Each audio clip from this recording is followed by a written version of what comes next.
সংস্কারের নামে আপনারা তো বাঙালি জাতিকে মূলা ঝুলাইয়া দিলেন, তাই না? আদৌ কি সংস্কার নিয়ে আপনারা কোনো কথা বলছেন? সংস্কার নিয়ে কথা বলছেন, কিন্তু কাজের কাজ কিচ্ছু হচ্ছে না। নির্বাচন করে সারা বাংলাদেশ একবারে উৎসব মুখর একটা সাংঘর্ষিক মুখর একটা পরিবেশ তৈরি করে ফেলেছেন। নির্বাচন কমিশন এখানে সংস্কার নিয়ে কী কথা বলছে? তার কোনো কথা আছে? চুপচাপ বসে আছে। নির্বাচন কমিশন কি করতে পারে সাধারণ জনগণের জন্য? এটা তো আপনারা কেউ বলেননি। বলতে পারে কি? প্রশ্ন করেছিলেন কাউকে? সংস্কার করুন, ঠিক আছে, আপনারা আগে গভর্নমেন্ট নির্বাচন দেবেন না, বড় নির্বাচনগুলো রেখে আপনারা তৃণমূল পর্যায়ে যে নির্বাচনগুলো আছে, যেমন স্থানীয় সরকার নির্বাচন, সেটা করতে চাচ্ছেন।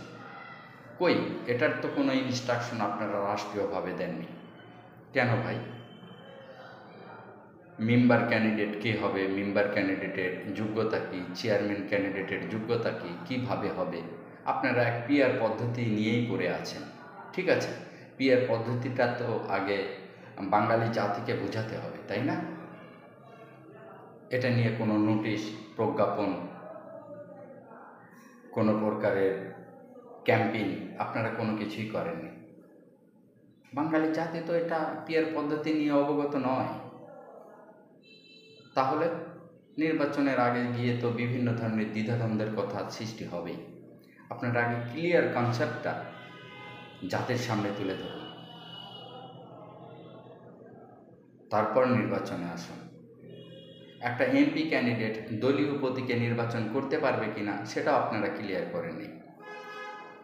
কেন ভাই? এমপি মন্ত্রীরা কেন দলীয় প্রতীক নিয়ে নির্বাচন করতে হবে? তারা ফেস ভ্যালুতে নির্বাচন করবে না দলীয় প্রতীকে নির্বাচন করবে? এটাও তো আপনারা ক্লিয়ার করছেন না। কেন?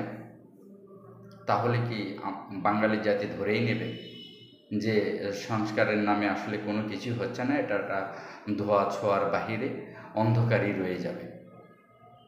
সেই আগের পদ্ধতি, দুর্নীতি করার মতো যে রাস্তাগুলো রয়ে গেছে সেটা আরও ত্বরান্বিত এবং আরও ডিপটে সে রাস্তাগুলো তৈরি করে দেবেন।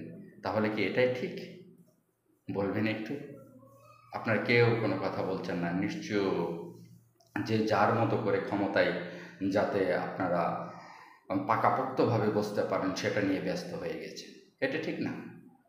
নির্বাচন কমিশনকে উদ্যোগ নিতে হবে বাংলাদেশে